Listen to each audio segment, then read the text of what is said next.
दीक्षा शिक्षा गुरुआचार्य विद्यासागर महाराज की नमस्ते।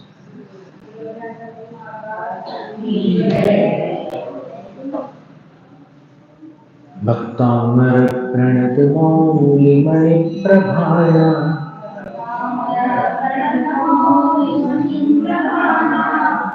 उद्योतकन्दलित पापतमोहितान्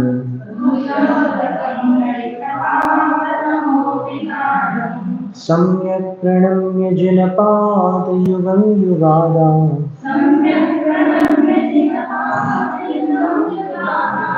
वालम्बनं भवजले पततां जनानाम्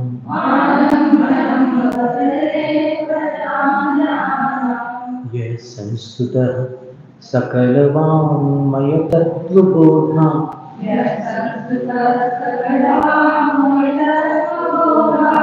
दुद्भूतबुद्धिपटुभिः सुरलोकनाथैः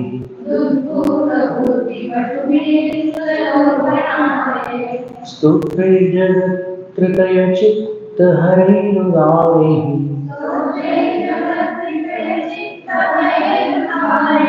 स्तोष्ये किलाहमपि तं प्रथमञ्जिनेन्द्रम्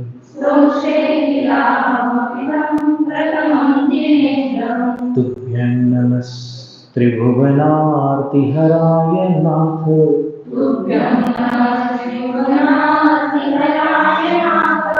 तुभ्यं नमः क्षितितलामलभूषणाय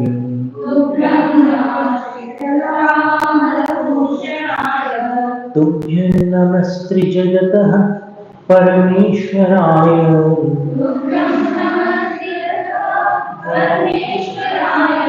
तुभ्यं नमो जिनभवो दधिशोषणाय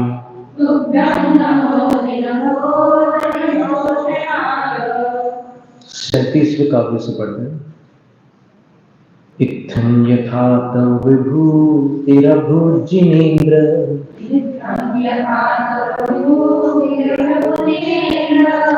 धर्मोपदेशन विधौ न तथा परस्य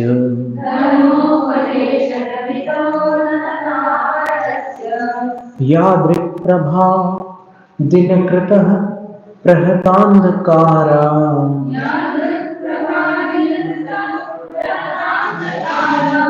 तादृक्कुतो ग्रहगणस्य विकाशिनोऽपि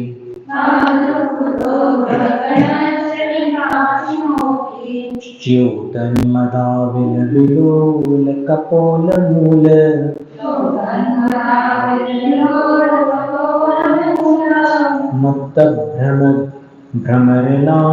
मुक्तभ्रमरनादविबुद्धकूप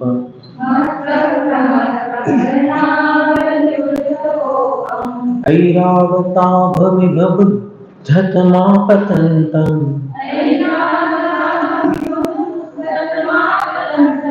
दृष्ट्वा भयं भवति भवदाश्रितानां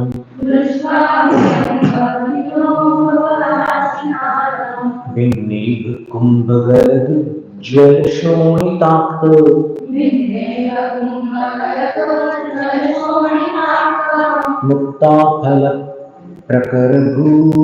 मुक्ताफलप्रकरभूषितभूमिभागः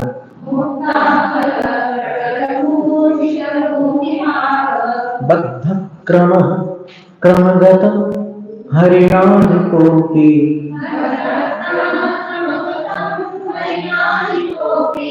नाक्रामति क्रमयुगाचल संश्रितन्ते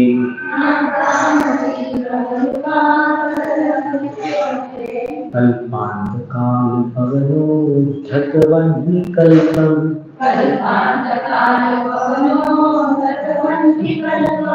दावानलं ज्वलितमज्ज्वलमुत्स्फुलिङ्गम्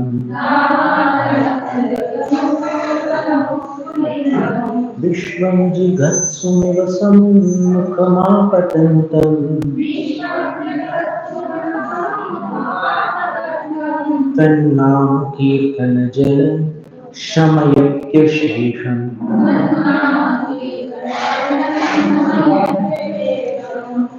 रक्तीक्षणं समदकोकिलकण्ठनील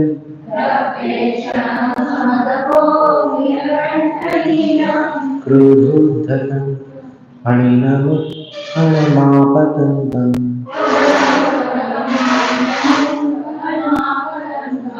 आक्रामतिक्रमयुगेन निरस्तशङ्कस्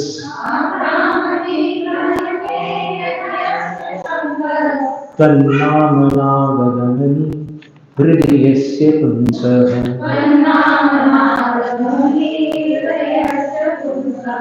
वल्लत्तुरङ्गगजगर्जितभीमनाद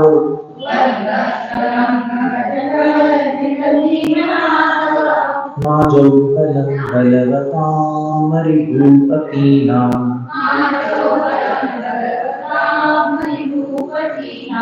उद्युद्दिवाकरमयूखशिखापविद्धम्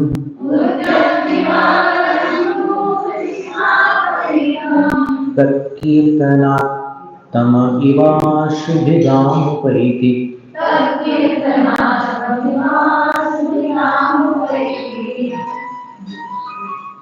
अब 43वां काव्य 43 इसमें युद्ध की चरम सीमा का वर्णन। 42वें में व्यूह रचना के भेदन का वर्णन था। अब युद्ध में जय पराजय के निर्णय का कथन। कुंताग्र भिन्न गज शोणित वारिवाह वेगावतार तरणातुर योध भीमे युद्धे जयम विजित दुर्जय जेय पक्षास। पक्षास ये नीचे वाली पंक्ति का स तीसरी पंक्ति के अंत में बोलना है, क्योंकि वो संधि हुई है। तो संधि में ये नियम है कि विसर्ग जहाँ पर संधि को प्राप्त होते हैं उस संधि वाला रूप उसी अक्षर में उच्चारित करना होता है। पक्षास, पक्षाह ये रूप था, तो उसमें पक्षास बन गया, स का उच्चारण ऊपर है। फिर अंतिम पंक्ति में तत्पार पंकज वनाश्रयणो लभन्ते कुंताग्र भिन्न गज शोणित वारिवाह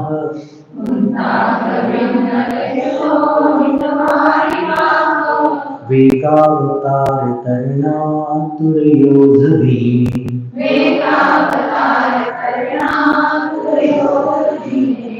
युद्धे जयं विजित जय जेय पक्षास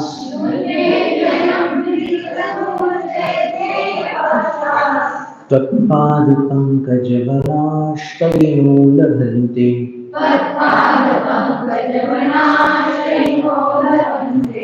कुंताग्र भिन्न गज शोणित वारिवाह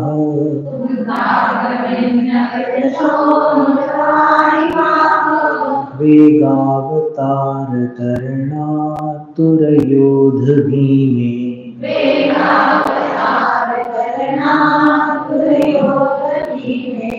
युद्धे जयं विजित जय जेय पक्षास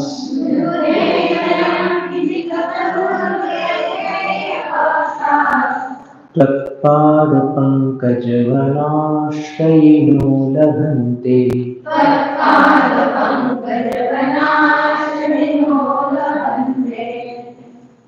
तत्पाद पंकज वनाश्रयणः युद्धे जयं लभन्ते। आपके चरण कमल के वन का आश्रय लेने वाले, आपके चरण रूपी कमलों के वन का आश्रय लेने वाले। अब कमल वन का अर्थ ऐसा होता है कि किसी सरोवर में एक साथ बहुत सारे कमल हो तो उसको कमल वन कहते हैं। कमल वन का अर्थ कुछ दूसरा नहीं समझना कि किसी जंगल में कमल होता है, ऐसा नहीं। कमल तो सरोवर में ही होंगे और समूह में होते हैं तो कमल वन कहलाते हैं। तो तत्पाद पंकज वनाश्रयणः आपके चरण कमल वन का आश्रय लेने वाले। युद्धे जयम लभन्ते, युद्ध में विजय प्राप्त करते हैं। कैसे युद्ध में? तो युद्ध का वर्णन है, उसकी चरम सीमा का वर्णन है। कुंताग्र भिन्न गज शोणित वारिवाहो, वेगावतार तरणातुर युद्ध भीमे। कुंत, कुंत का अर्थ होता है भाला। भाला लंबे डंडे वाला होता है, और अगर वैसा ही कोई दूसरा अस्त्र है जिसमें डंडा छोटा है तो उसको प्रास कहते हैं।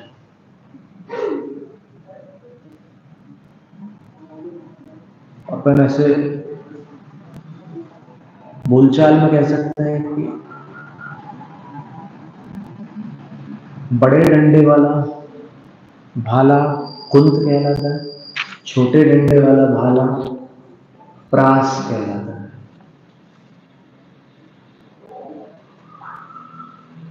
तो उसका जो अग्र, आगे वाला भाग, वो उसकी नोक है। तो भालों की नोक से भिन्न गज, भिन्न का अर्थ होता है दो भागों में खंडित, विभाजित। जो गज हाथी है, भालों के प्रहार से जो गज दो भागों में विभाजित हो गया, अथवा जिनका मस्तक विभाजित हो गया है, उनके शोणित, शोणित का अर्थ है रक्त, और वारिवाह का अर्थ होता है नदी अथवा सरिता, जिसमें वारी जल प्रवाहित रहता है। तो रक्त रूपी जल के प्रवाह में, यानी खून की नदियों में, भालों से फाड़े हुए हाथियों के खून की, रक्त की नदियों में वेगावतार, वेग पूर्वक, अवतार का अर्थ होता है उतरना, और तरण, तरण का अर्थ होता है बाहर निकलना, पार करना। तो उतरने और पार होने में आतुर, आतुर का अर्थ होता है उतावल। योद्ध का अर्थ योद्धा है।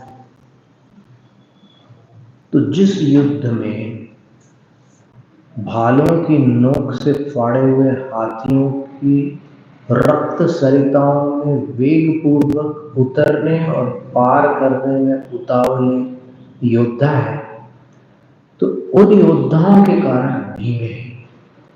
वो युद्ध भीम है, अर्थात भयंकर। इतने भयंकर युद्ध में जहां सिर्फ मारकाट मची हुई है और हाथियों के खून की नदियां बह रही है, ऐसे युद्ध में विजित दुर्जय जेय पक्षाः, विजित कर लिया अर्थात जीत लिया है, दुर्जय कठिनाई से जीतने योग्य, जेय पक्ष शत्रु पक्ष। शत्रु पक्ष कैसा है? दुर्जय है, जिसको जीत पाना कठिन है। ऐसे दुर्जय पक्ष को विजित करते हुए, पराजित करते हुए, तत्पाद पंकज वनाश्रय, आपके चरण कमल वन का आश्रय लेने वाले जयम लभन्ते, विजय को प्राप्त कर लेते, युद्ध को जीत लेते। तो श्री राम के पास कम थी सेना, रावण के पास कई गुने अधिक थे, लेकिन फिर भी विजय प्राप्त हुई। ऐसे कौरव पांडवों का भी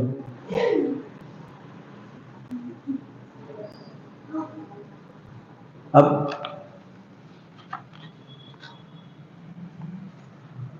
जैसे हमने कल बताया था कि दो राजाओं को जब पता चला कि हम लोग दोनों जैन हैं, तो उन्होंने युद्ध समाप्त कर दिया।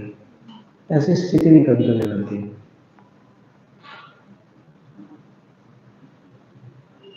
और कभी कभी ऐसी भी स्थिति बनती है कि जब दोनों जैन हैं, लेकिन एक जैन ने अनीति का पक्ष ले रखा है और एक ने नीति का पक्ष।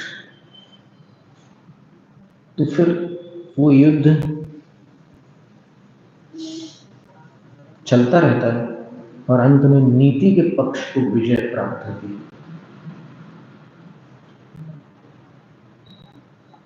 भालों से हत युद्ध गजों की रुधिर नदी में आतुर वीर, भीतर बाहर होकर भीषण मार काट में लगे अधीर। उस रण में तब पद पंकज के आश्रित सारे योद्धा लोग, दुर्जय रिपुदल पर भारी हो, भव्य विजय का पाते योग। जय जय नादीश्वर स्वामी, जय जय नादीश्वर स्वामी, जय जय नादीश्वर स्वामी,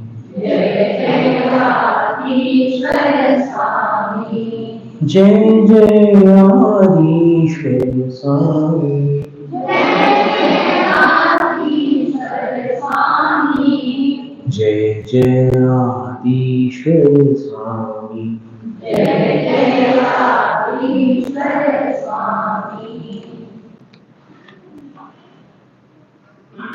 अब ये जो 8 संकट बताए हैं, इनको पुराणों में 8 भयों के नाम से जाना जाता है। वो सप्त भय अलग है जो सम्यक दर्शन के प्रकरण में आते हैं। इहलोक, परलोक, अत्राण, अगुप्ति, वेदना, मरण और आकस्मिक भय, वो सप्त भय भिन्न है।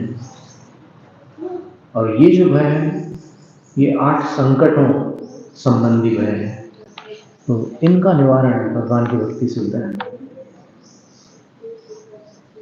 और जैसे अपन कहते हैं कि जैन धर्म वितरागता का पोषक है,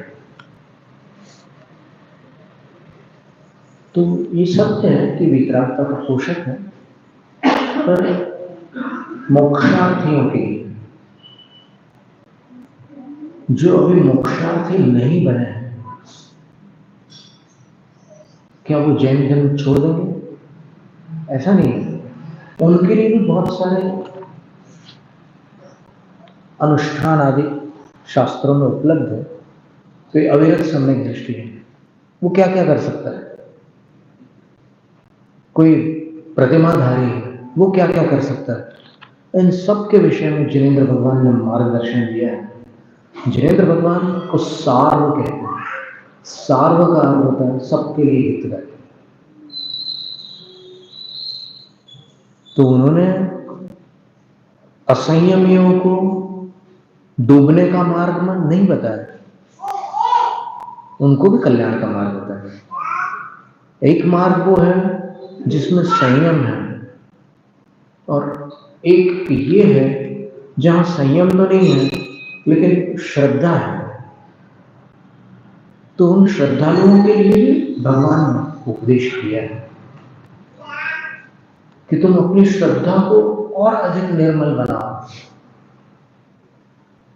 और जिनके पास चर्या है, क्रिया है, उनसे कहा कि तुम अपनी क्रियाओं को और निर्दोष बनाओ।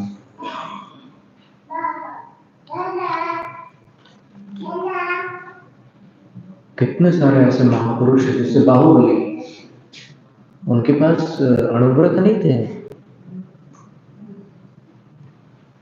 भरत, उनके पास अणुव्रत थे। भरत अविरत नहीं थे, व्रती थे। लेकिन देखो, व्रती के अंदर ऐसे भाव आ गए कि चक्र चला गया,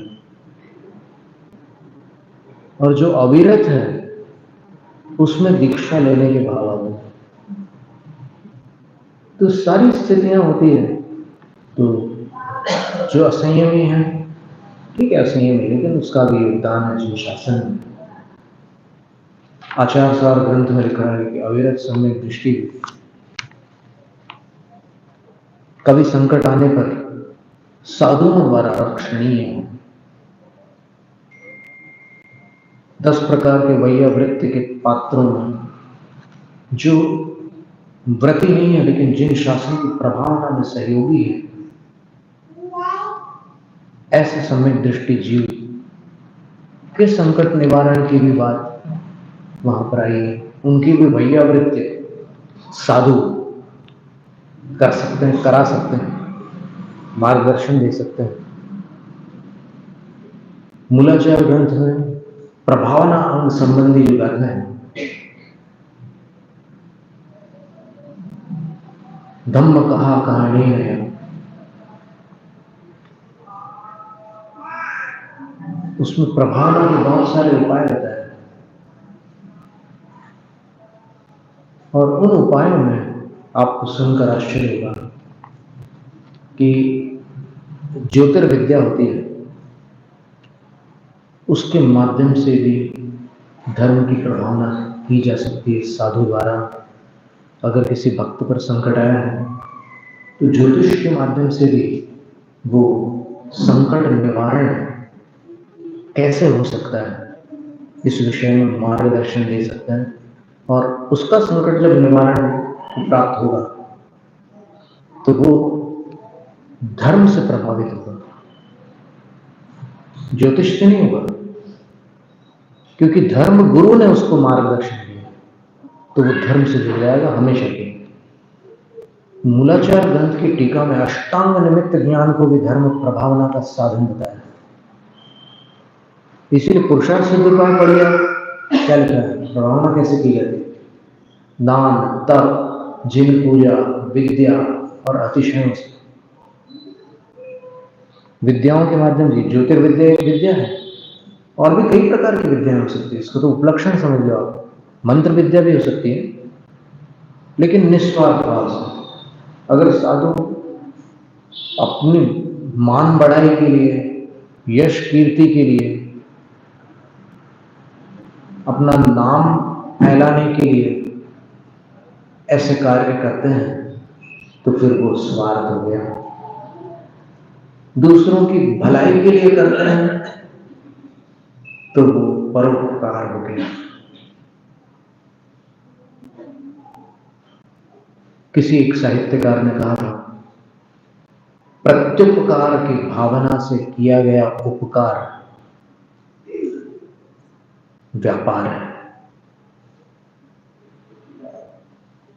कुछ समझ रहे हैं क्या, कि मैं इसका उपकार कर रहा हूं, ये भी मेरा उपकार है, इस भावना से अगर आप उपकार कर रहे हैं तो फिर वो एक्सचेंज हो गया ना, वहां पर अदला बदली हो रही है। आप कुछ दे रहे हैं, उसके बदले कुछ आप लेने वाले हैं, तो व्यापार हो गया। लेन देन का नाम तो व्यापार है, तो वैसा नहीं, निस्वार्थ भाव से करने में कोई आपत्ति नहीं है। अब कुछ लोगों की ऐसी धारणा है कि ग्रह किसी का कुछ नहीं बिगाड़ते। जैसे अभी कुछ दिनों पहले मैंने एक वक्तव्य सुना था किसी का, उसमें वो बोल रहे थे कि शनि इतनी दूर है आसमान में, वो तुम्हारा क्या बिगाड़ेगा। भले मनुष्य जिस विषय में जानकारी न हो उस विषय में जबान चलाना बुद्धिमानी नहीं होती। ये जो ज्योतिष लोग बोल रहे हैं कि तुम्हारा शनि तुम्हें नुकसान कर रहा है, ये एक भाषा शैली है, उस विद्या में बोली जाने वाली भाषा है। अब उसका ये अर्थ नहीं है कि वहां पर कोई ज्योतिष देव बैठे हैं और उसको आपसे दुश्मनी है और वो आपको सताएंगे, ऐसा नहीं है उसका अर्थ। वो ग्रह दशा होती है जन्म काल में, और फिर वर्तमान में भी जो ग्रह दशा चल रही है उसको गोचर है।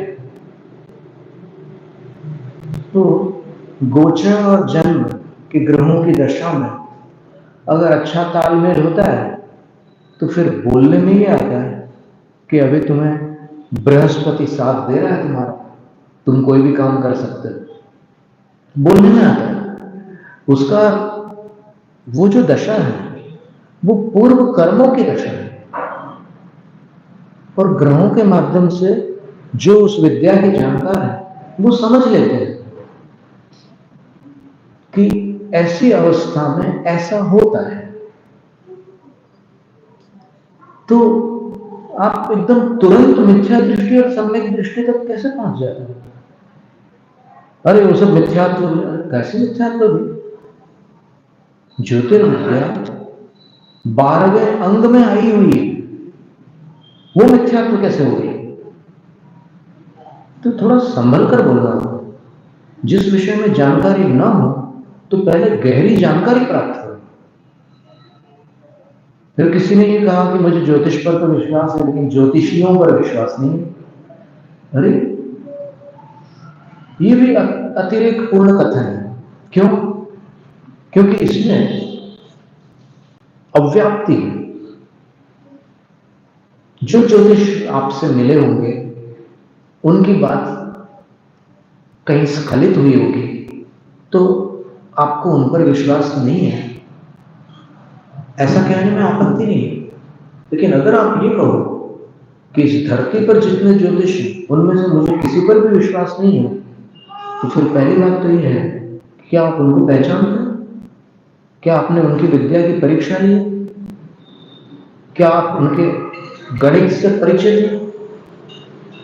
तो फिर बिना जाने किसी के बारे में निर्णय देना न्याय है कि अन्याय? अगर जज एक पक्ष का सुनकर के निर्णय कर दूसरे पक्ष की बात ही ना सुने तो उसको न्याय माना जाएगा? तो वैसा नहीं है। और ये अंग और पूर्व का जो अंश है इसको श्रुत तीर्थ कहते हैं, आगम तीर्थ। और आगम तीर्थ की कालावधि तिलोय पंडित के ग्रंथ में यतिवृषभ आचार्य महाराज ने 20,317 वर्ष बताई है। अर्थात महावीर भगवान जब मोक्ष गए तो उनके मोक्ष जाने के पश्चात, अथवा महावीर भगवान ने जब से दिव्य ध्वनि द्वारा अपना तीर्थ प्रारंभ किया तो उसमें जो आगम तीर्थ था, 2 तीर्थ थे, एक धर्म तीर्थ और दूसरा आगम तीर्थ जिसको श्रुत तीर्थ कहा है। तो श्रुत तीर्थ की अवधि 20,317 वर्ष बताई है। तो आप अगर ये कहो कि हम नहीं मानेंगे तो आपके न मानने से फर्क क्या पड़ जाएगा? तीर्थ तो तीर्थंकर है, आप नहीं मानेंगे और आपके कुछ समर्थक लोग नहीं मानेंगे, क्या सारी धरती को आप बदल सकते हो? तीर्थंकर ऋषभदेव भगवान भी मारीच को नहीं बदल सके, तो फिर आप कौन होते हैं? आप क्या तीर्थंकर से अधिक बलवान है? संभव ही नहीं। तो ये जो विद्या है ये विद्या आज भी है इस विद्या में, और इस विद्या को जानने वाले भी हैं आज। कभी कभी हम उनका नाम लेते हैं, ऐसे बहुत से लोग हैं, एक नहीं कई हैं। अब कभी स्वार्थवश कोई ज्योतिष असत्य बोलते हैं, सभी लोग बोलते हैं, कौन नहीं बोलता? आप कौन से हरिश्चंद्र है सत्यवादी? तो कभी ऐसी स्थिति आ जाती है, वो इस प्रकार करते हैं। लेकिन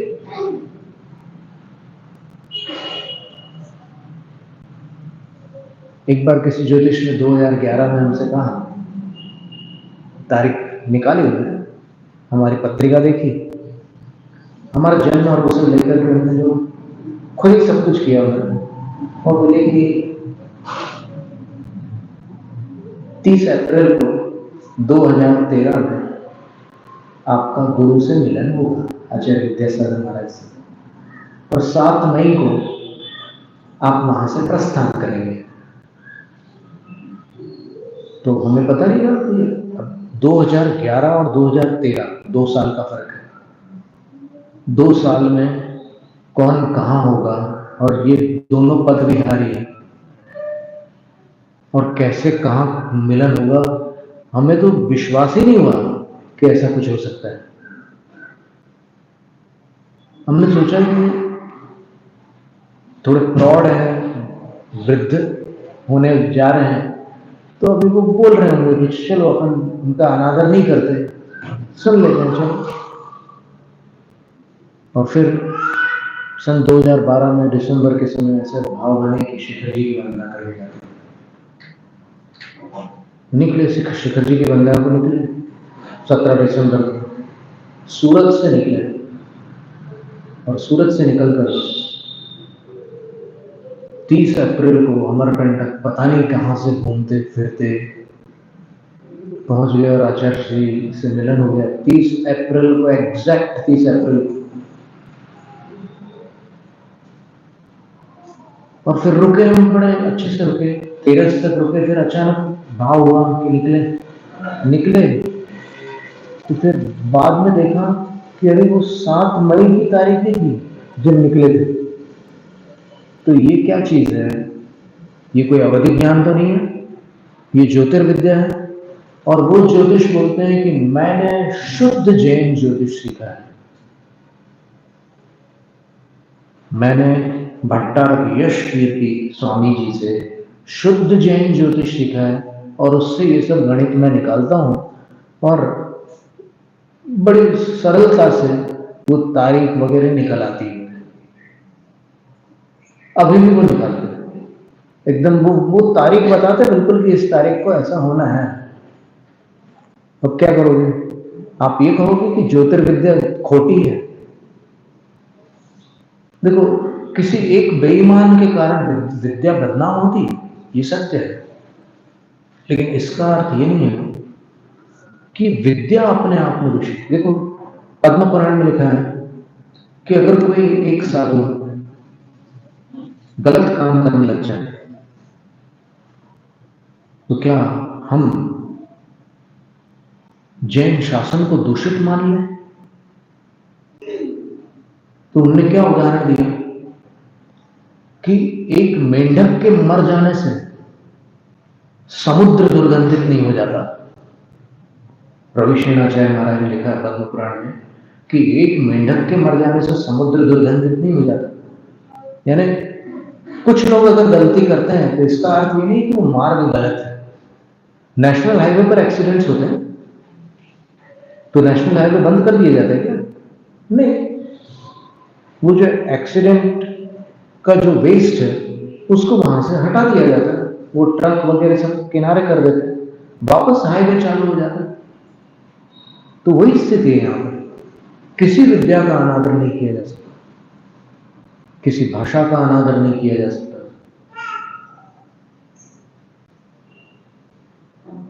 कभी कभी लक्ष्मी के मद में आकर लोग सरस्वती का अपमान कर बैठते और वो उनके सर्वनाश का कारण बनता है, क्योंकि सरस्वती की उपासना से अक्षय लक्ष्मी प्राप्त होती है, और लक्ष्मी की उपासना से अक्षय लक्ष्मी प्राप्त नहीं होती।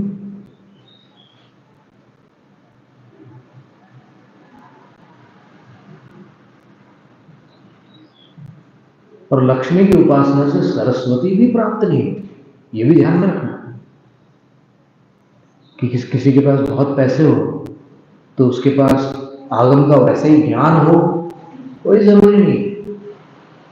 ऐसे कुछ लोग हो सकते हैं कि जिनके पास संपन्नता भी है और बोलने की कला भी है, कुछ शास्त्रों की बातें उनको कंठस्थ भी है, ऐसा हो सकता है। कुछ लोग ऐसे होते हैं जिसमें ये स्वर्ण में सुगंध वाली बात, ज्ञान भी है, वैभव भी है, दोनों बातें हैं। पर प्राय करके देखा जाता है कि जहां लक्ष्मी रहती है वहां सरस्वती कम जाती है, और जहां सरस्वती रहती है वहां लक्ष्मी कम जाती है। पर अंततः सरस्वती अक्षय लक्ष्मी को प्रदान करती है, मोक्ष लक्ष्मी।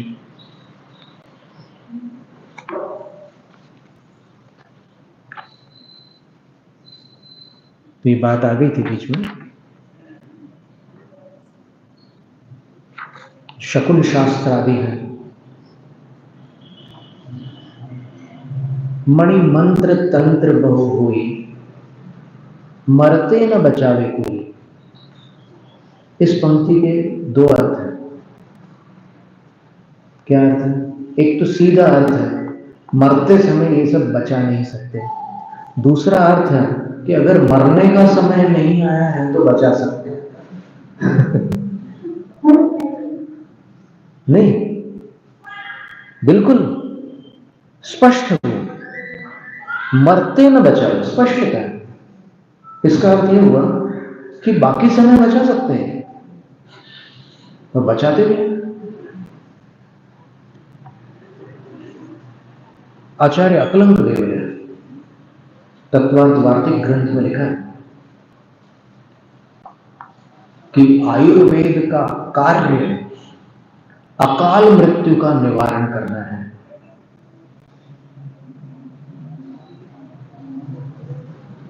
अब कुछ ऐसे श्रोता हो सकते हैं कि जिनको अकाल मृत्यु के विषय में पता ना हो, और कुछ ऐसे भी हो सकते हैं जो अकाल मृत्यु को अमान्य करते हैं। उनको पुनर्विचार करना होगा अपनी धारणा पर कि अकलंग देव, आचार्य अकलंग देव, जो दिगंबर आचार्य परंपरा के शीर्षस्थ आचार्य, शीर्षस्थ का अर्थ होता है टॉप मोस्ट, सर्वोच्च श्रेणी के आचार्य, वो लिख रहे हैं कि आयुर्वेद का कार्य अकाल मृत्यु का निवारण है। तो अगर अकाल मृत्यु नाम की कोई वस्तु होती ही नहीं तो फिर ये पंक्ति भी कैसे होती है? तो इससे सिद्ध है कि अकाल मृत्यु कुछ है, कोई वस्तु है, कोई घटना है। वो क्या है? तो अपन इसमें देखते हैं 45वें काव्य में जहां पर रोग निवारण वाली बात आती है, वहां पर अपन इस पर विचार करते हैं। अभी पहले अपन बीच में एक काव्य और है जहां समुद्र के संकट का वर्णन है, तो उसके निवारण को पढ़ते हैं।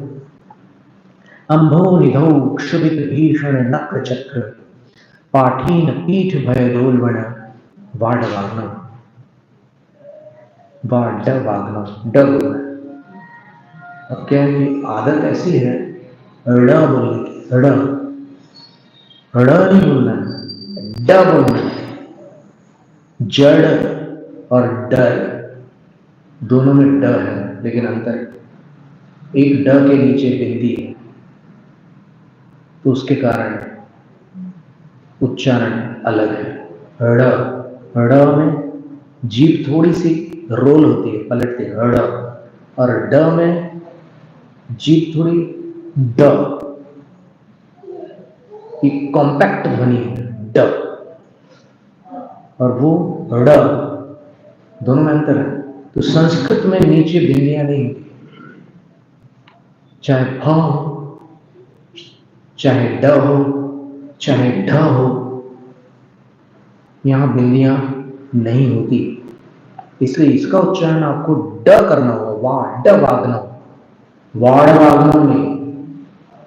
अब अगर आप सतर्क रहो तो कर पाएंगे, और अगर ऐसे पढ़ गए तो वाड वाग्न ऐसे पढ़ जाओगे, जो पुराना चलता है।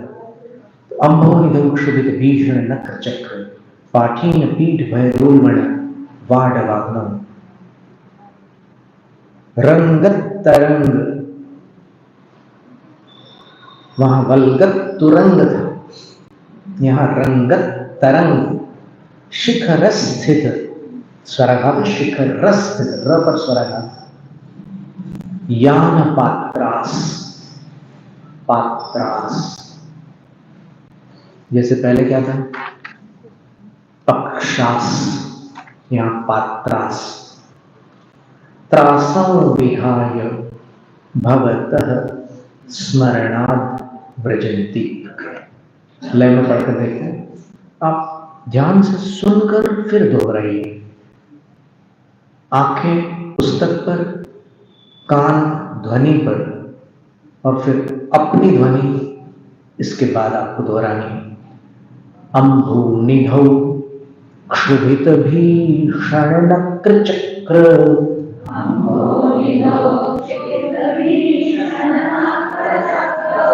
पाठीन पीठ भय दोलवण वाड वाग्न।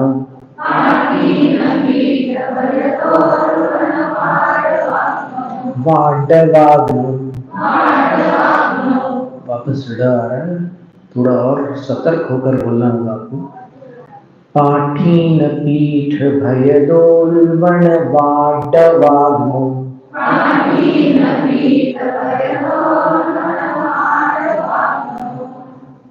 अब हम क्या करें? ड वाडवाग्नो, धक्का मारने से चलेगा। पाठीन पीठ भयदोलवण वाडवाग्नो,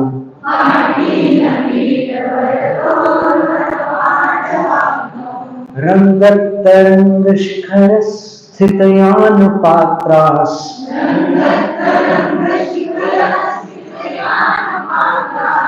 त्रासं विहाय भवतः स्मरणाद् व्रजन्ति।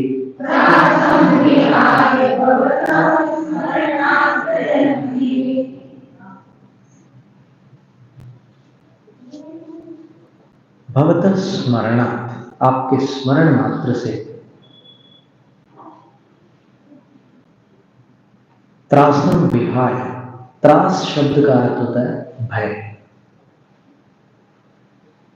भय छोड़कर व्रजंती, किम व्रजंती? गंतव्यम व्रजंती, अपने लक्ष्य को प्राप्त कर लेते हैं। कौन? बोले अम्बो निधो, समुद्र में। कैसे समुद्र में? क्षुभित भीषण नक्र चक्र पाठीन पीठ भयदोलवण वाडवाग्नो, जहां पर भीषण नक्र चक्र, मगरों का समूह,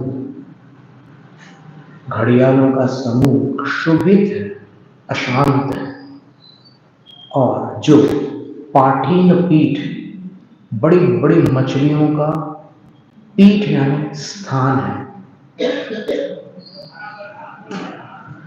और नीचे कैसी स्थिति है? ऊपर मगरमच्छ है, पानी में मछलियां हैं बड़ी बड़ी, जो किसी को भी खा जाए, ऐसी बड़ी बड़ी मछलियां हैं, और नीचे समुद्र के निचले तल में सबमरीन फायर होती है। कभी क्या होता है कि भूमि के नीचे, समुद्र के नीचे की भूमि में कोई पेट्रोलियम प्रोडक्ट्स, कोई तेल का स्रोत अगर नीचे धरती में हो और उसमें कोई आग लगी हुई हो, तो वो समुद्र के नीचे भी वो आग बुझती है। पानी से नहीं बुझती वो तेल की आग, पेट्रोल की आग जो होती है वो पानी से नहीं बुझती। तो पेट्रोल डीजल वगैरह बहुत सारे वो क्रूड नेचुरल गैस वगैरह वाली स्थिति रहती है वहाँ नीचे। तो वो भयदोलवण वाडवाग्नो, भय प्रदान करने वाला जो उल्वण प्रकट बड़वा नल नीचे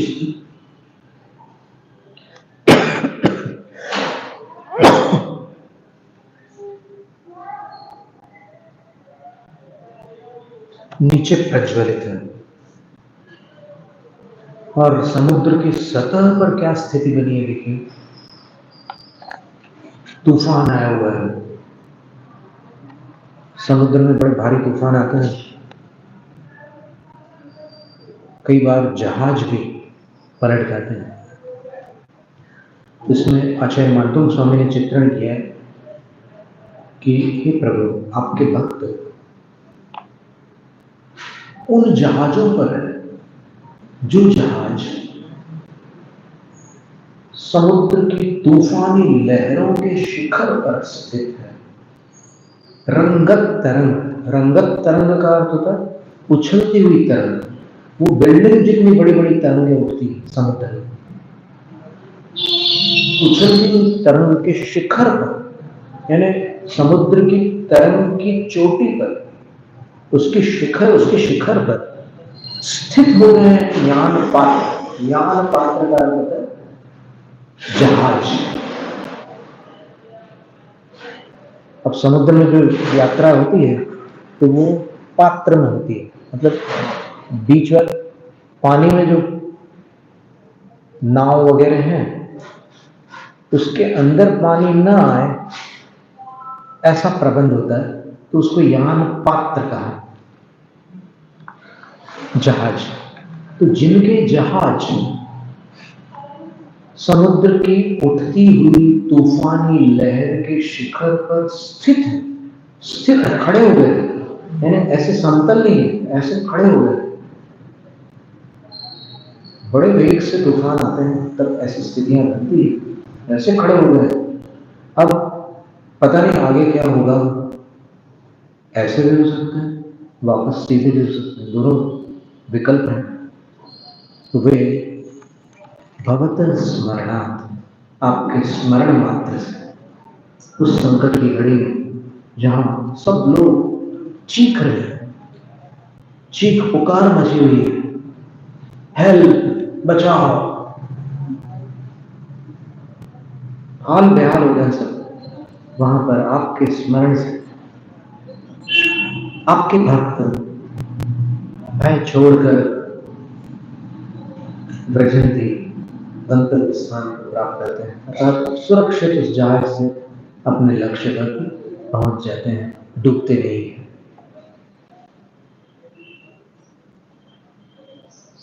ये आठों संकट यहाँ पर अगर शब्दशः इसका अर्थ, इनके अर्थ देखें या एक एक काव्य का अर्थ करें, तो फिर जो अर्थ अभी अपन पढ़ रहे हैं वो तो है ही, लेकिन अगर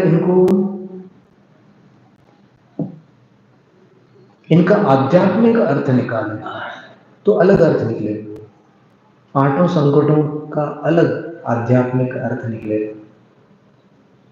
या वहां पर क्या होगा, समुद्र जो है वो भव समुद्र हो जाएगा, उसकी जो तरंगे हैं वो भव समुद्र में उठने वाली सुख दुख की तरंगे बन जाएंगी। उसका खारा पानी समुद्र का, अंदर की जो जलन है, उसके अंदर जो बड़वानल है, वो मानसिक संताप बन जाएगा। उसके जो जलचर जीव हैं वो और कुछ बन जाएंगे। इसका वर्णन जैसे आचार्य महाराज ने किया है कि समुद्र में, संसार रूपी समुद्र में क्या क्या है, तो वो सब बन जाएगा यहाँ। और उसके पहले वाले अगर काव्य अपन देखें तो सबसे पहले हाथी है, तो हाथी के विषय में दो रूपक हैं, एक मन रूपी हाथी और एक काल रूपी हाथी, मृत्यु रूपी हाथी। सिंह के बारे में अगर देखें तो 5 पापों को सिंह कहा गया है। घोर संसार भीमाडवी काढ़ने, तिखवियराल पाव पंचाणने, नठ मगाड़ जीवाण पहरे सया, नठ मगाड़ जीवाण पहरे सया, वंदिमो ते युवज्झाय अम्भेसया।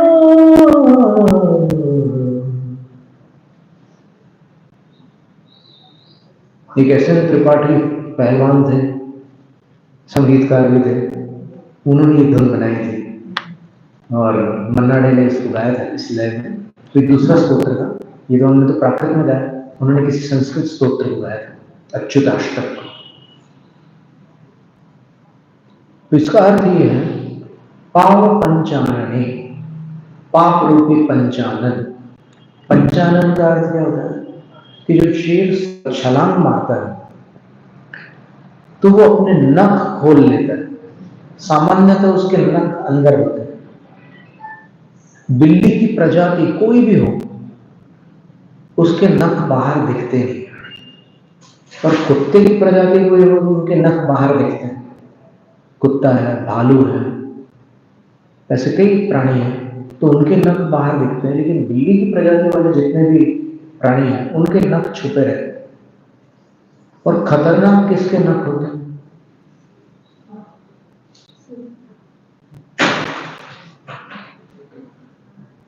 तो जो बिल्ली की प्रजाति वाले हैं उनके खतरनाक लोग वो रहते हैं छुपे रुस्तम होते हैं।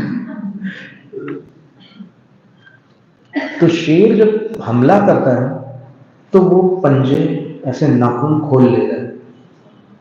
अब कवियों की कल्पना देखो, उनका नाम पंचानन पड़ गया, क्यों? क्योंकि वो मुंह भी खोल लेता है उस समय। तो मुंह खुला हुआ है तो उसमें दांत दिख रहे हैं, पंजे खुले हुए हैं तो उसमें नख दिख रहे हैं। तो जो नीचे शिकार है सिंह का, वो जब ऐसे देखता है सिंह की तरफ छलांग मार चुका है, तो उसको 5 मुखड़े दिखते हैं सिंह के, इसलिए उसका नाम पंचानन है। एक तो रियल जो उसका मुंह है वो है, बाकी 4 पंजे भी उसके 4 मुख के समान दिखते हैं, तो इसका नाम पंचानन, 5 मुख वाला।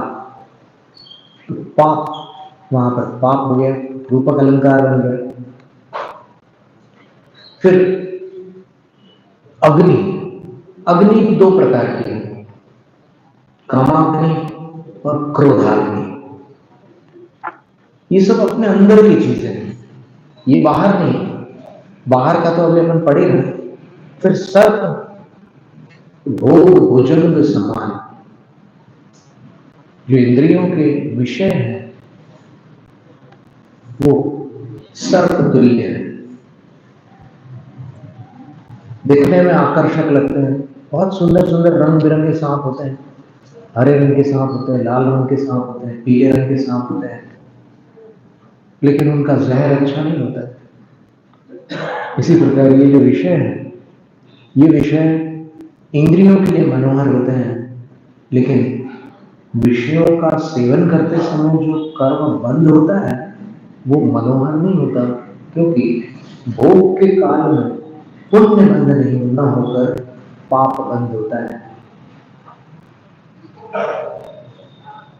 फिर युद्ध की जो 2 अवस्थाएं बताई है, उसमें प्राथमिक अवस्था में व्यूह भेदन है। तो व्यूह भेदन का अर्थ हो गया, अपने अंदर अगर अपन देखो तो युद्ध किसके बीच में चल रहा है, कोई बताएगा? जीव और कर्म, यही तो 2 है ना।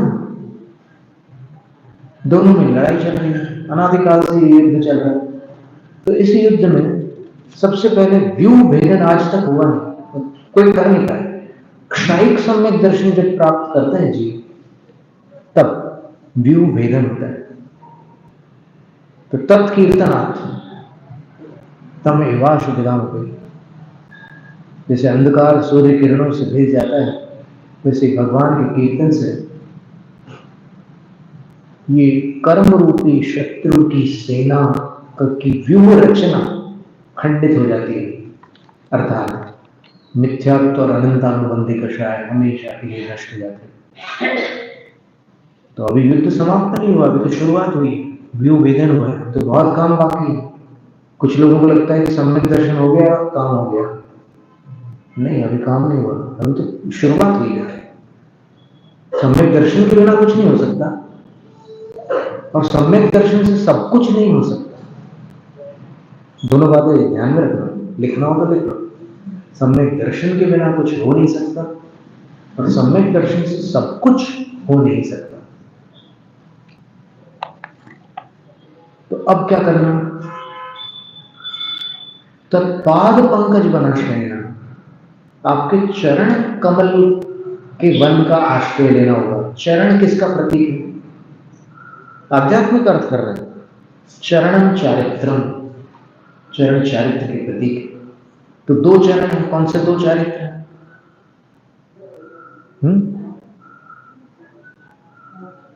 दो चारित्र कौन से?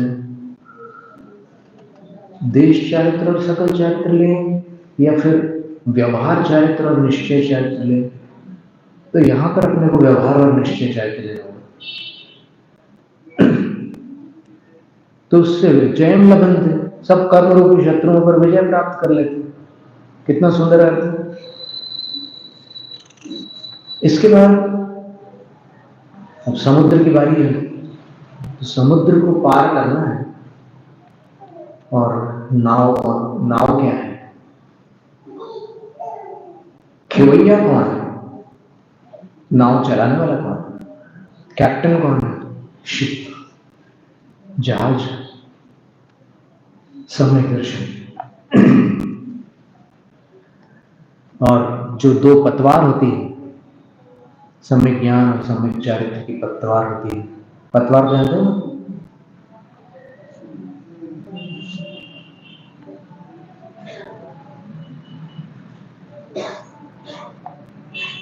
तो समुद्र में तो तूफान नहीं है, भारी तूफान, लेकिन उस समुद्र को भी पार करके गंतव्य क्या है? मोक्ष स्थान है, वहां तक पहुंच जाते हैं, सुरक्षित पहुंच जाते हैं। भवतः स्मरण, लेकिन आपका ध्यान करना होगा, या आपके बताए हुए तत्वों का ध्यान करना होगा, आत्मा का ध्यान करना होगा या परमात्मा का ध्यान करना होगा, और निर्विकार ध्यान, निर्विकल्प ध्यान करना, मोक्ष की प्राप्ति होती है।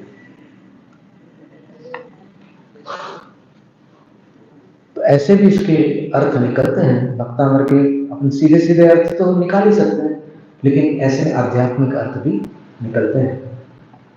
तो अभी हम जहां तक अपन ने पढ़ा है वहां तक अपन ने समझा है। इसका पद्यानुवाद देखते हैं। घड़ियालों का झुंड भयंकर, भारी मछली फिर पाठी, निचले तल पर जहां प्रज्वलित भीषण वाडव वायु भी, उस सागर की महालहर पर पहुंचे जिनके हैं जलयान, स्मरण आपका निर्भय करके उन्हें दिलाता वांछित स्थान। जय जय आदिश्वर स्वामी, जय जय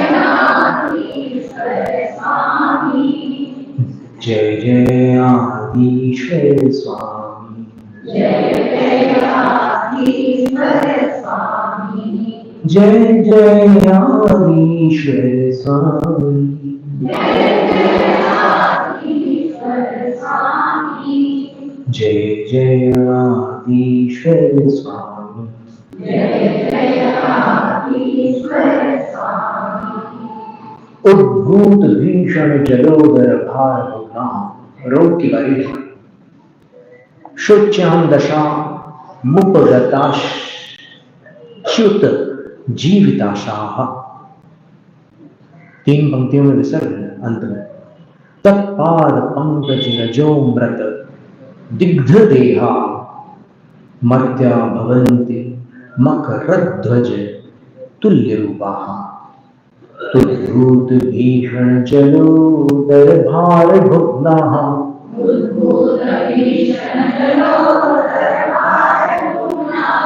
शोच्यां दशामुपगताः च्युत जीविताशाः।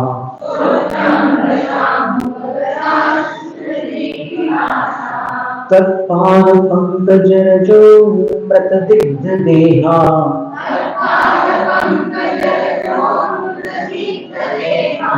मर्त्या भवन्ति मकरध्वज तुल्य रूपाः।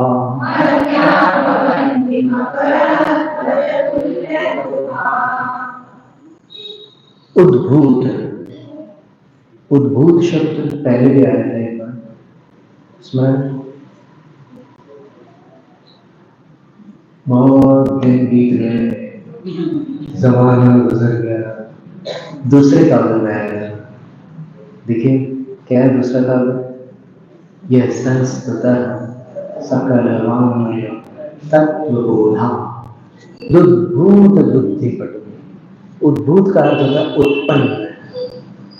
तो उत्पन्न हुए भीषण जलोदर, भीषण का अर्थ होता है डरावना, और जलोदर आज की मेडिकल भाषा में एसाइटिस कहते हैं। पेट के अंदर जो थैली होती है जिसके अंदर अपनी आंत और सब कुछ होता है, उस थैली में पानी भर जाता है, और इतना पानी भर जाता है कि पेट एकदम फूल जाता है, बैलून जैसे। हाथ पांव पतले हो जाते हैं, पेट बढ़ता जाता है, कमर टेढ़ी हो जाती है और अंत में ऐसी अवस्था हो जाती है कि जीने की आशा ही नहीं। अब हम बचेंगे कि नहीं, ऐसी स्थिति हो जाती है। अथवा ऐसा लगता है कि अब बस हे भगवान बुला लो। कुछ लोग बोलते हैं ना बुला लो ये जैन मान्यता नहीं है, लेकिन ऐसी भाषा बोलते हैं कुछ लोग। और कुछ लोग बोलते हैं कि भगवान उठा लो, बुला लो या उठा लो।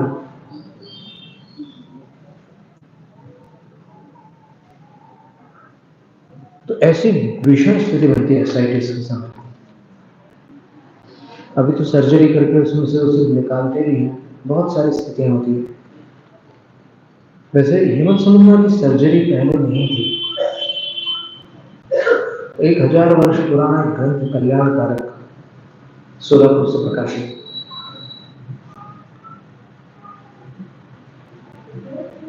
पंडित बलवान पार्श्वनाथ शास्त्री जी ने उसके संपादक मंडल में कार्य किया था। अभी भी उनके कुटुंबीजन हैं वहां पर सोलापुर, महावीर शास्त्री आदि विद्वान लोग हैं। तो उसमें शल्य चिकित्सा और सूची प्रयोग का वर्णन है। सूची प्रयोग का अर्थ होता है इंजेक्शन। तो अब आज के लोगों को यही पता है कि इंजेक्शन किसी साइंटिस्ट ने बनाए होंगे,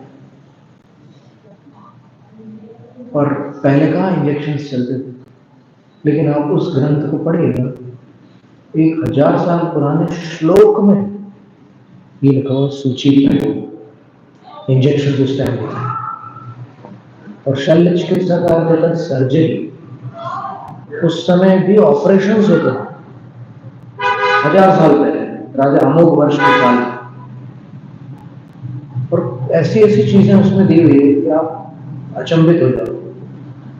वात प्रकृति वाले को कैसे सपने आते हैं, पित्त प्रकृति वाले को कैसे सपने आते हैं, कफ प्रकृति वाले को कैसे सपने आते हैं। स्थान 3 प्रकार के होते हैं। जल बहुल स्थान होता है, उसको अनूप स्थान कहते हैं। फिर जो जंगल बहुल होता है उसको जांगल स्थान कहते हैं। और जो मध्यम होता है उसको साधारण क्षेत्र कहते हैं। फिर 7 में और अपनी अपनी प्रकृति के अनुसार हर रोगी को एक दवाई नहीं ठोकी जाती, उसकी प्रकृति देखकर एक रोगी को अलग और दूसरे को अलग प्रकार से ठीक किया जाए। दोनों को सिर दुख रहा है, लेकिन एक को वो समझ जाते हैं कि इसका उपाय ये है, उसका उपाय वो है, दोनों स्वस्थ हो जाते हैं। ऐसी बहुत सारी बातें आयुर्वेद में आती है। तो उत्पन्न हुए भीषण जलोदर के भार से पानी भर गया तो भार बढ़ गया। आप बाल्टी उठाते हो तब भी तो थोड़ा सा झुकना ही पड़ता है। तो भार बढ़ गया तो भुग्न हो गया। भुग्न का अर्थ होता है ऐसे टेढ़ी कमर वाले, सामने की तरफ झुक गए। और शोच्याम दशा मुक्त, ऐसी दशा में प्राप्त हो गए कि लोग शोक करने लगे कि पहले कितने अच्छे थे, अब कैसे हो गए। बोलते हैं कि लोग बातचीत करते, हमने तो उनके वो दिन भी देखे हैं जब वो घोड़े पर सवार होकर के निकलते थे। हमने उनको वो कंपटीशन में भी देखा है। सब हमको पुरानी बातें याद करके बातें करके उनको उनके सामने कभी कभी बोलते हैं तो वो और डिप्रेशन में चला है। तो रोगी के सामने ऐसी बातें मत करो, उसके उत्साह बढ़ाने वाली बातें करो। उसके अतीत को याद दिलाकर उसको और दुखी क्यों करते हो। यहाँ भी अहिंसा का ध्यान रखना, यहाँ भी करुणा का ध्यान रखना होता है। अपने शब्दों में कई बार अनजाने में कठोर हो जाते हैं, तो वहां सतर्क रहने से फिर अपन वैसे शब्द, कई बहुत लोग ऐसे कुशल होते हैं कि वो एक बात कोई और कहेगा तो वो बिल्कुल लट छाप हो गया, ऐसा लगेगा जैसे डंडा मार रहा है। और दूसरा उसी बात को थोड़े शब्द बदल कर बोलता है तो वो अच्छी लगती है, ऐसा मन करता है कि इसकी बात हम सुन लें। शब्दों का खेल है। एक दोहा प्रोफेसर एलसी जैन ने मुझसे सुना था, शब्द संभाले बोलिए, शब्द के हाथ न पाओ, एक शब्द औषध बने, एक उपजावे खाओ। एक शब्द औषध बन जाता है और एक घाव पैदा कर देता है। और शब्द बोली के घाव गोली के घाव से गहरे होते हैं। गोली के घाव का उपचार हो जाता है, बोली के घाव अंत तक रुलाते हैं, सताते हैं। शोचान दशा उपगता, शोचनीय अवस्था को प्राप्त हो गए, च्युत जीवे आशा, जीवित रहने की आशा छूट चुकी है। ऐसे मर्त्या, ऐसे मनुष्य तत्पाद पंकज रजोमृत दिग्ध देहा, आपके चरण कमलों की रज रूपी अमृत से दिग्ध देह लिप्त शरीर होते हुए मकरध्वज तुल्य रूपा भवंती। अब जलोदर में एकदम विकृत आकृति होगी शरीर की, लेकिन आपके चरणों का गंधोदक लगा लिया उन्होंने। दिग्ध देहा, देह का पूरे शरीर। कुछ लोग बोलते हैं कि नहीं, पूरे शरीर पर लगाने से पाप लगेगा, जैसे कि पुण्य और पाप के सर्वोत्कृष्ट व्याख्याता हो वो बोल दे कि ऐसा करोगे तो पाप लगेगा, ऐसा करोगे तो पुण्य लगेगा। वो इतना अधिकार पूर्वक बोलते हैं कि सामने वाले को भरोसा हो जाता है कि ये सच बोल रहे हैं, जबकि कुछ नहीं होता उसमें। अब कुछ लोग जैसे मंदिर में कोई प्रवेश कर रहा है तो द्वार में प्रवेश करते समय ऐसे प्रणाम करते हैं कुछ लोग। कुछ लोग बोलते हैं देखो ये एक नया मिथ्या, जो चीज उनकी अकल में नहीं बैठती वो मिथ्यात्व। यानी मिथ्यात्व की परिभाषा क्या? जो मेरी बुद्धि में ना जमे सो मिथ्यात्व। ये बिल्कुल परिभाषा उन पर घटित होती है, लेकिन ऐसा नहीं है, क्योंकि उसने कुछ और देखा है और हुआ कुछ और है। दिखा कुछ और है और हुआ कुछ और है। जैसे रेल की पटरियों के बीच में अगर कोई खड़ा हो जाए, जब ट्रेन ना आ रही हो तब आएगी तो कौन खड़ा होगा? तो अगर ट्रेन नहीं आ रही और आप बीच में खड़े हो जाओ और अपनी नजर दूर ले जाओ तो दोनों पटरियां मिल जाएंगी आगे। लेकिन आप चाहे कितने भी कदम आगे चले जाओ, वो पटरियां कभी मिलेंगी नहीं। पटरियां मिलती ही पैरेलल होती है, पर दूर से मिलती हुई दिखती है। तो इसी प्रकार ऐसे कुछ लोग होते हैं जिनको दिखता कुछ है और वो जो दिख रहा है वही बोल जाते हैं, जो है वो नहीं बोल पाते, जो है वो देख ही नहीं पाते। तो जिसने मंदिर के द्वार में प्रवेश करते समय ऐसे प्रणाम किया है, देखने वाले को लग रहा है कि इसने चौखट को प्रणाम किया, मिथ्या दृष्टि। और जिसने प्रणाम किया उससे अगर अपन पूछे तूने किसको प्रणाम किया, बोले मैंने जिनालय को प्रणाम किया। तो जिनालय को प्रणाम करने वाला मिथ्या दृष्टि या उस प्रणाम को मिथ्यात्व समझने वाला मिथ्या दृष्टि? तो ये स्थिति है। तो थोड़ा अपने अभिमान के सिंहासन से नीचे उतर कर देखो, दुनिया कुछ और है। आपको सबसे वात्सल्य का भाव जागेगा, किसी की अवहेलना, किसी के तिरस्कार का भाव नहीं रहेगा। जब तक अभिमान पर बैठे हुए हैं आप, तो फिर आपको सब तुच्छ नजर आएंगे और आप खुद अपने आप को उच्च समझेंगे। अपने को तुच्छ, अपने को उच्च और सबको तुच्छ समझना अभिमान। एक विद्वान ने कहा था, मद की क्या परिभाषा है? अपने को उच्च और दूसरों को तुच्छ समझना। और जब अभिमान से नीचे उतरेंगे तब पता चलेगा कि मेरे ही सम्यक का ठिकाना नहीं, मैं दूसरों को क्या मिथ्या दृष्टि बोलूं।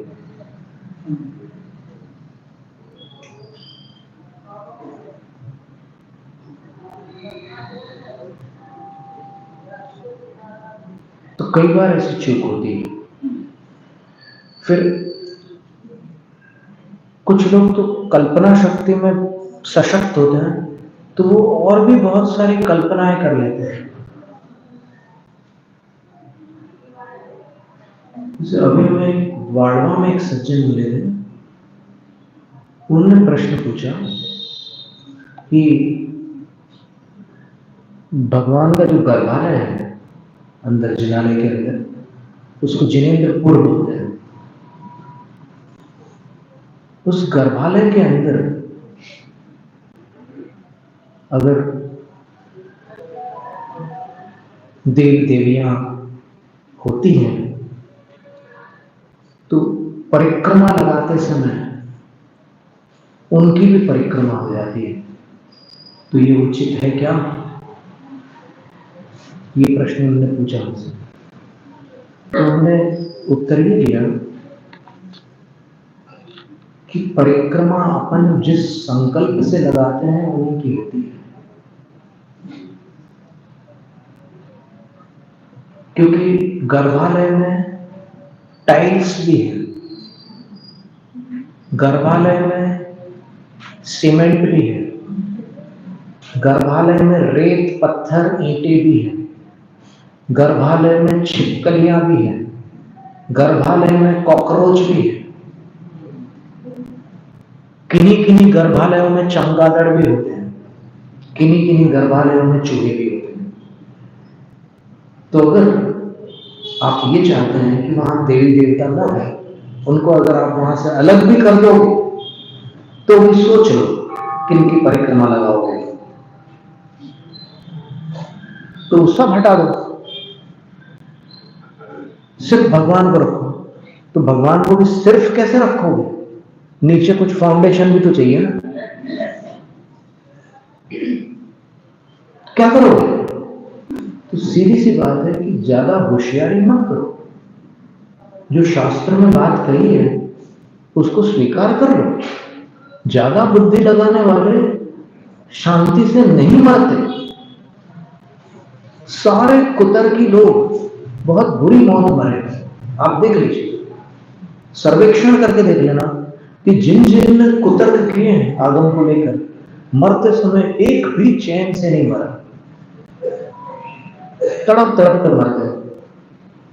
तो आप अपने अंदर विनय, भक्ति, वात्सल्य इनको बढ़ाओ, अभिमान को बढ़ाने में कोई सार नहीं। और एक प्रश्न उसमें हमने उनसे एक बात और पूछी कि कोई महान गुरु महाराज, आप चाहे शांति सागर महाराज जी भी ले लो और कोई गुरु महाराज हो जिन पर आपको श्रद्धा हो, वो किसी मंच पर विराजमान है और बीच में बहुत पब्लिक है, बड़ा भारी जन समूह है, तो जो बहुत दूर खड़ा है वो जब गुरु को ऐसे प्रणाम करता है तो बीच की पब्लिक को प्रणाम होता है क्या? क्यों नहीं होता? क्योंकि प्रणाम उसने बीच की पब्लिक को नहीं किया, इसलिए नहीं होता। सिंपल बात। तो फिर जो जिनेंद्र की परिक्रमा लगा रहा है उसकी परिक्रमा अन्य किसी को कैसे लग जाएगी? जिसको लक्षित करके वो परिक्रमा लगा रहा है, परिक्रमा उन्हीं को। और कई बार ऐसा भी होता है कि जैसे गुरु महाराज किसी तखत के ऊपर बैठे हुए हैं, उनके तखत में मकड़ी ने जाले बना लिए, उसमें कॉकरोच नहीं, स्पाइडर है यहाँ पर। और 2-4 बार तो ऐसा भी देखने मिला है कि अंदर छिपकलियां भी रहती है पाटे के नीचे। तो फिर कोई नमोस्तु करे कि न करे, या फिर प्रतीक्षा करे कि वो छिपकली के दूर होगी तभी मैं नमोस्तु करूं, वरना मेरा नमोस्तु छिपकली को भी पहुंच जाएगा। ऐसा ही है। ज्यादा होशियारी करोगे तो मूर्खता पर आ जाओगे, क्योंकि जिन आचार्यों ने जो विधियां बताई हैं उनके ज्ञान के सामने अपना ज्ञान एक कण के बराबर भी नहीं है, और अपन उनसे ज्यादा चतुर बनने की कोशिश कर रहे हैं। ज्यादा चतुराई अच्छी नहीं होती, नुकसान देने वाली होती है। ऐसे ही कहा, एक किस्सा आता है ना कि 4 मित्र थे और उनमें से सभी एक एक विद्या सीख करके आए थे। तो विद्या सीखने के कारण उनको इच्छा थी कि अब कभी प्रयोग करने का मौका मिले तो आनंद आ जाए। तो प्रयोग करने का मौका आ गया उनको, एक बार जंगल से गुजर गए तो आ गया मौका। तो वहां मरा हुआ कोई शेर पड़ा था और उसके शरीर में कहीं कुछ चोट वगैरह थी, तो एक ने वो चोट वगैरह ठीक कर दी।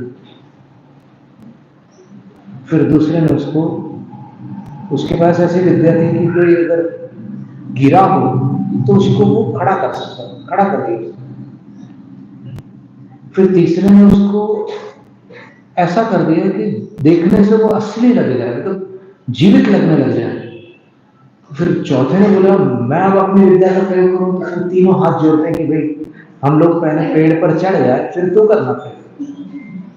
तो उसके पास कौन सी विद्या थी आप लोग समझिए। उसको प्राण प्रतिष्ठित करने की विद्या थी उसके पास। बोले कि तुम मेरा साथ नहीं दो, मैंने तुम्हारा साथ नहीं। बोले कि साथ देते हैं तो बस यहीं तक साथ दिया हमने, अब माफ करना, क्योंकि इसके आगे अगर हम साथ देंगे तो फिर पता नहीं क्या होगा। वो चले जाता है, फिर वो अपनी विद्या का प्रयोग करता है, वो शेर उसी को कर देता है।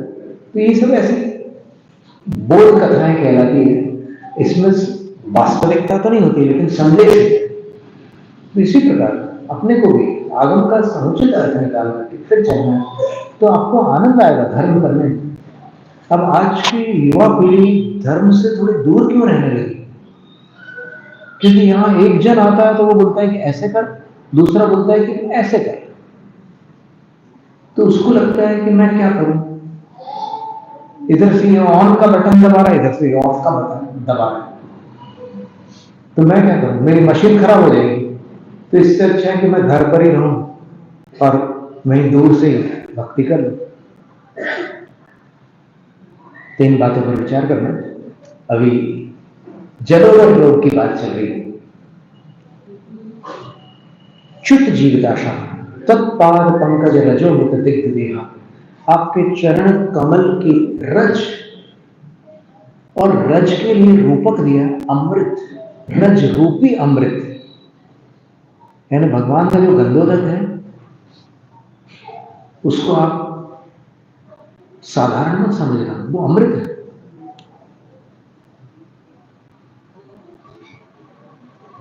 तो उससे दिग्ध देहा, दिग्ध का अर्थ है लिप्त, लिप्त शरीर होने वाले मर्त्या यानी मनुष्य मकर ध्वज तुल्य रूपा बनते, कामदेव समान, कामदेव के तुल्य रूप वाले हो जाते हैं, सुंदर हो जाते हैं।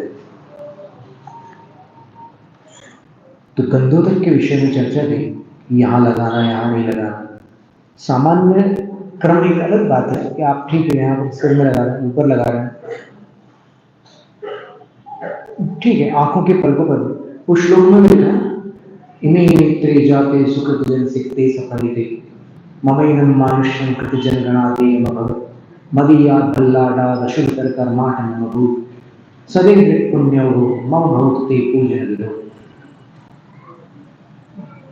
उसमें आंखों में लगाने के लिए आया है, ललाट पर लगाने के लिए आया है, ये सामान्य क्रम है।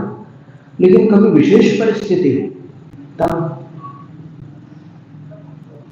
दिग्ध देहा, या आचार्य मानव स्वामी के वचन कि अगर आप शरीर पर लगाओगे तो आप नरक नहीं जाओगे, आप रोग मुक्त हो जाओगे, ये कह रहे हैं। तो लिप्त शरीर होने वाले रोग मुक्त हो जाते हैं, स्वस्थ हो जाते हैं। अब आयुर्वेद की बात थी, तो जैसे अकलंकाचार्य महाराज कहते हैं कि आयुर्वेद अकाल मृत्यु निवारक है। अकाल मृत्यु क्या चीज है कि अपनी आयु मान लो 90 वर्ष की और 45 वर्ष में कोई ऐसा असाध्य रोग हो गया, मौत हो जाती है। तो उसको अकाल मृत्यु क्यों कहते हैं? क्योंकि 90 वर्ष की आयु 90 वर्ष में पूर्ण नहीं हुई। तो जितनी आयु जो जीव लेकर के आया है वो आयु उतनी अवधि में पूर्ण न होकर यदि पहले पूर्ण हो जाती है तो उतनी अवधि में पूर्ण न होने के कारण वो अकाल कहलाती है। अकाल सर्वार्थ सिद्धि में उसको अयथा काल, राजवार्तिक में अकाल का। तो आयु पूर्ण हुई कि नहीं हुई? आयु तो पूर्ण हुई, लेकिन कैसे पूर्ण हुई? 90 की 90 में पूर्ण करने वाले ने सकाल पूर्ण की, उसका सकाल मरण हुआ। और 90 आयु वाले ने अगर 45 की आयु में आयु पूर्ण की तो अकाल मरण, क्योंकि आयु पूर्ण होने का नाम ही मरण है। आओ खैन्य मरण, आयु बचती नहीं है। कुछ लोग ऐसा मानते हैं कि वो 45 साल उस पुल के ऊपर नदी के पास प्रेत बन करके उसकी आत्मा भटकेगी, फिर वो कहीं चल लेगी। ऐसा नहीं है। आयु पूर्ण होने के बाद विग्रह गति में जितना समय लगता है, एकम दो तीन का नहा रखा विग्रह गतो कर्मयोग, और फिर उसके बाद सम्मोचन गर्भो द्वारा जन्म हो जाता है, उसको कहीं जाकर वो उत्पन्न होता है।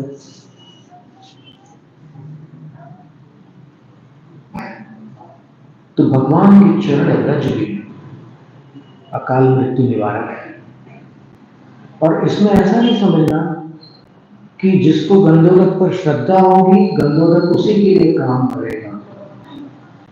नहीं, गंधोदक अपने आप में सक्षम है, आपकी श्रद्धा की उसको कोई दरकार नहीं है। आप में श्रद्धा हो या न हो, गंधोदक अपना काम करके रहेगा।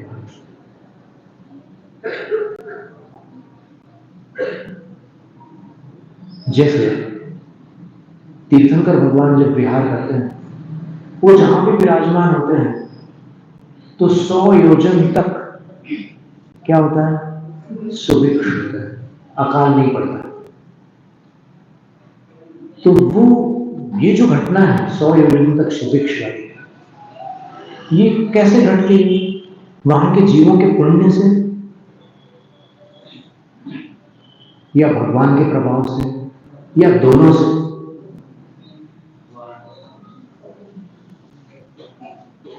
क्या उत्तर है इसका? 3 ऑप्शन, चौथा ऑप्शन इनमें से कोई नहीं।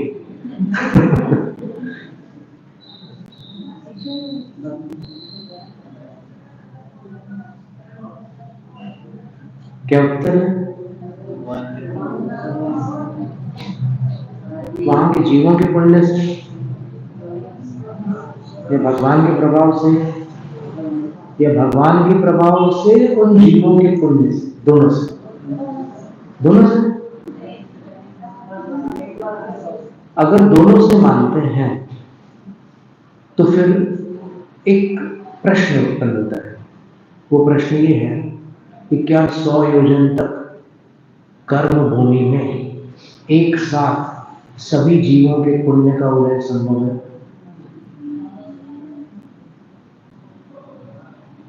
ऐसा संभव है कि 100 योजन में तमाम जीव पुण्य के उदय को एक साथ प्राप्त होते? असंभव है। कोई सैंपल, कोई प्रमाण कि असंभव है? असंभव है, इसको कैसे सिद्ध करोगे? तो इसको सिद्ध करने के लिए अपन महावीर स्वामी की जीवनी पर दृष्टिपात करें। आपको पता है कि एक मेंढक फूल लेकर के निकला था, कमल का फूल, भगवान की पूजा करने के लिए। वो कितनी दूर था भगवान से? 100 योजन दूर तो नहीं था, एकदम पास में था। 1 योजन 13 किलोमीटर का होता है, तो 13 किलोमीटर में दूर था क्या वो मेंढक? राजगृह से विपुलाचल पर्वत कितनी दूर है? 3-4 किलोमीटर है, ज्यादा तो नहीं है। लेकिन उसके पाप का उदय आया, दुर्घटनाग्रस्त हो गया, हाथी के पांव तले कर गया। तो इससे क्या सिद्ध हुआ कि नहीं 100 योजन तो एक साथ किसी जीव के, सभी जीवों के पुण्य का उदय हो ही नहीं सकता। वो मेंढक का उदाहरण सुस्पष्ट है। तो फिर कैसे हो रहा है? तो एक ही उत्तर उसका, वो जिनका अतिशय है उनका अतिशय। समझ में आ रहा है आपको? 100 योजन सुभिक्ष किसका, किनका अतिशय है? भगवान का। तो बस स्वीकार कर लो कि वो उनका अतिशय है, बाकी किसी की कोई आवश्यकता नहीं, उनका अतिशय। वो जहां जाएंगे 100 योजन तक सुभिक्ष हो, चाहे किसी के पुण्य का उदय हो, पाप का उदय हो, कुछ। इसी प्रकार गंधर्व कोई मूर्छित व्यक्ति है जिसको कोई श्रद्धा नहीं है, और कोई अनजान व्यक्ति के हाथ से धोखे से, जैसे मान लो किसी नौकर को सेठ ने कहा कि मंदिर से वो जो पात्र में रखा है वो तू लेकर के आ जा, थोड़ा सा लेकर के आ जा। तो वो लेकर के आ रहा है, उसको पता नहीं क्या रखा है, कुछ होगा मंदिर का, सेठ जी ने बुलाया तो ले जाता है। उसको कोई श्रद्धा नहीं, वो जिनेंद्र भगवान को भी नहीं जानता कुछ, बस वो लेकर के आ रहा है। और आते आते रास्ते में एक पत्थर से उसको ठोकर लगती है, तो ऐसे उसका हाथ हिल जाता है, तो उसमें से कुछ गंधर्व गिर पड़ता है बाहर, और वहां पर एक बेहोश आदमी पड़ा है, उसके ऊपर गिर जाता है। तो अब देखिए, गंधर्व अचेतन है, उसमें जान नहीं है, लाने वाले को पता ही नहीं है उसका कुछ महत्व, और जिस पर वो पड़ा है बेहोश है,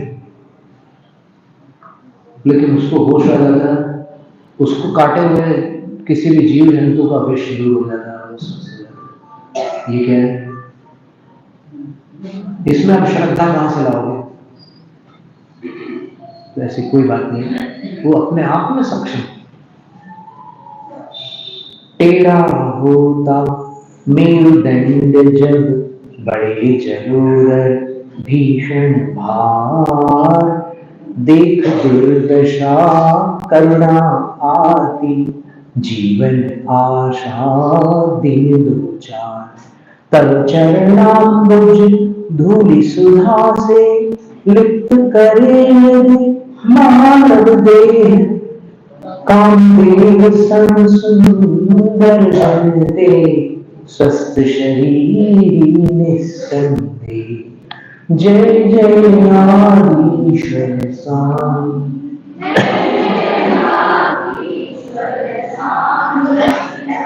घट के अंतर्यामी,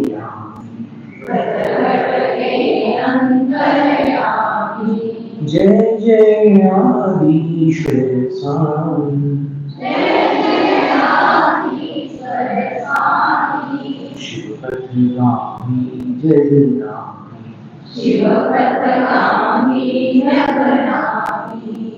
अब किसी के मन में ये प्रश्न आ सकता है कि गंधोदक से कोई असाध्य रोग दूर हुआ है, उसका कोई उदाहरण है क्या? नहीं है? क्या है? होगा, सही बात, होगा तो सही। एक सागर की घटना, किसी को छाती पर सफेद दाग हो गया, उसमें पंडित पन्नालाल साहित्याचार्य, जिनकी आंखें बहुत तेज थी, वो चंद्रमा के प्रकाश में भी पढ़ लेते थे, उनको ऐसे बटन खोल करके दिखाई छाती और कहा, पंडित जी यहाँ कुछ दिख रहा है आपको, कोई दाग? तो पंडित जी ऐसे सावधानी से देख करके बोलते हैं कि नहीं, क्या बात? तो बोले, पंडित जी मुझे सफेद दाग था। पंडित जी बोले, कौन डॉक्टर को इलाज कराओ? बुंदेलखंडी बोले कि किस डॉक्टर का इलाज करवाया? कभी मेरे पास कोई ऐसा व्यक्ति आया तो मैं उस डॉक्टर के पास भेज दूंगा उसको। तो उस व्यक्ति ने मंदिर में भगवान की तरफ इशारा किया कि इनके इलाज से हम ठीक होंगे। तो भैया स्पष्ट बताओ कैसे ठीक हुए। तो उसने क्या कहा, उसने कहा कि 10 बजे मैं रोज मंदिर आता था और तब तक सारे लोग दर्शन करके पूजन करके अपना अपना जो भी भजन जाप वगैरह स्वाध्याय करके वापस चले जाए। 10 बजे के लगभग मंदिर खाली होता है, तो मैं आता था और वहां जो गंगोदर था उसको चुपचाप शर्ट खोल करके ऐसे लगा लेता था और ऐसा मैं कई दिनों तक करता रहा। और अब मेरे घर वालों ने बोला कि वो समाप्त हो गया और आपसे मैंने प्रमाण ले लिया कि अब वो दाग समाप्त हो गया। तो गंगोदर में ये बात है, कटरा की बात है, सागर में। दूसरी घटना, ये जलाभिषेक का उदाहरण था, दूसरा पंचामृत का उदाहरण, दोनों सुन लो, 13 पंथी भी सुन लो, 20 पंथी भी सुन लो, सब सुन लो। गंगोदर तो गंगोदर है, जिनेंद्र भगवान तो जिनेंद्र भगवान, क्या फालतू का झगड़ा लगा रखा है। फैले प्रेम परस्पर जग में, मोह दूर ही रहा करे। अब पढ़ते दोनों ही है जीवन बनाने के बाद। अब कारण जाना, 14 वर्ष बाद वो जो सिद्धांत रत्न प्रतिमाएं वहां पर काष्ठा मंदिर में है, उनका अभिषेक था सन 98 में, 98। और उस अभिषेक में सब साधु लोग सम्मिलित थे। पूज्य समाधि सागर मुनि महाराज, उदार सागर महाराज जी, हम भी साथ में थे। अभिषेक हुआ, बड़ा भव्य अभिषेक हुआ और उसके बाद सब लोगों ने गंगोदर लिया, हम लोगों ने ले लिया गंगोदर। वहां पर एक रमेश जैन पधारे हुए थे अमरावती से, उन्होंने भी गंगोदर लिया और अचानक उन्होंने ऐसे अपने कान के पीछे ऐसे गर्दन पर भी लगा लिया और फिर थोड़ा सा गंगोदर उन्होंने एक पात्र में लेकर के वहां से प्रस्थान किया। और जहां वो ठहरे थे वहां आने के बाद कुछ समय में उन्होंने फिर से वो गंगोदर यहाँ लगाया, 2 बार गंगोदर लगाया।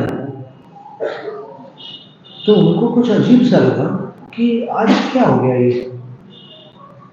फिर उन्होंने दर्पण के सामने ऐसा करके देखा,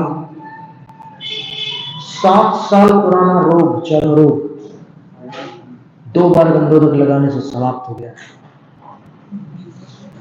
नष्ट हो चुका था। रमेश जैन परिवार समाज के रचना देवी के पापा हैं, उनका ये गंगोदर लगाने से चला गया। तो ये सारी बातें हैं, जानकारी की बातें हैं, आपके काम आ जाए तो बहुत अच्छी बात है। विनय से गंगोदर धारण कीजिए, देखो गंगोदर कभी नीचे गिर जाए तो ऐसा मत समझना कि अपन ने अभिनय की। अगर धोखे से नीचे, अब आप अगर ऐसे गिराओ और फिर उसके अभिनय करो तब अभिनय कहलाएगी, क्योंकि विनय और अभिनय का संबंध भावों से, ऐसा नहीं है। वो शास्त्र भी कभी कभी हाथ से छूट जाता है, तो शास्त्र में लिखा है कि आप 27 सांस तक कायकसर करो और 3-3 सांस में एक नमोकार प्रायश्चित हो गया। और अगर आप शास्त्र का जानबूझ करके अनादर करो तो मुनियों के विषय में ऐसा उल्लेख है कि सबसे बड़ा प्रायश्चित होता है कि मान लो 27 साल पहले के दीक्षित कोई मुनि है और वो अगर ये बोलते हैं कि मैं जिनवाणी की बात कर रहा हूं और अपने मन की बात बोलते हैं, असत्य बोलते हैं, तो जिनवाणी की अवहेलना का प्रायश्चित पुनर्दीक्षा है, उनको वापस दीक्षा दी जाती है, तब वो प्रायश्चित होता है। तो आप सोचो कि हाथ से गिरी जिनवाणी एक कायकसर है, और जिन वाणी के वचनों को भगवान की वाणी बोलकर मनमाने ढंग से कुछ अन्यथा प्रलोभित कर रहे हैं, तो पुनर्दीक्षा प्रायश्चित। सोचो कितना अंतर है। तो विनय और अविनय में यह अंतर है। अविनय नहीं, असावधानी हो गई, दुख बहुत होता है। असावधानी होने पर क्या अपन ये समझते हैं कि नहीं ये तो कोई मामूली दोष है, ऐसा नहीं, अपने को दुख होता है उसका। तो इतना अंतर है। गोमटेश्वर भगवान का जब अभिषेक होता है तो गंधोदक पैरों में आता ही है। और वहां तो छोड़ो, आप गोमटगिरी इंदौर में जब अभिषेक होता है भगवान का, मस्तकाभिषेक, वर्ष में एक बार मेला लगता है, मस्तकाभिषेक होता है, तब भी पैरों में आता है गंधोदक। लेकिन उसमें अभिनय का पाप इसलिए नहीं लगता क्योंकि किसी भी भक्त के अंदर अभिनय का भाव नहीं होता। वहां वैसी स्थिति है, क्या करो आप, कितने अहोभाव से, भक्ति भाव से उस गंधोदक के छींटों को अपने ऊपर लेकर के हर्ष विभोर हो गए। उस समय ब्रह्मचारी भी थे, अजित भैया, उनको हमने बुला करके कहा कि इनकी मुख देखिए आप, ये जो भक्त नीचे गंधोदक उनके पैरों में है, लेकिन आपकी इनकी मुख मुद्रा देखिए, क्या इस मुख मुद्रा के साथ पाप का बंध होता है? आप देखिए, वो भक्ति से विभोर थे लोग। नहीं, हो ही नहीं सकता, पाप का बंध नहीं। पाप अपने अंदर खोट हो तब लगता है, अपने भावों में भक्ति हो तो कुछ असावधानियां होती है, कुछ त्रुटियां होती है, तो फिर अंत में अपन माफी मांग लेते हैं। बिन जाने व जान के रे तू जो कोई नहीं प्रसाद से परम गुरु, ठीक है। स्तोत्र पठन में मेरे द्वारा यदि जो कहीं कहीं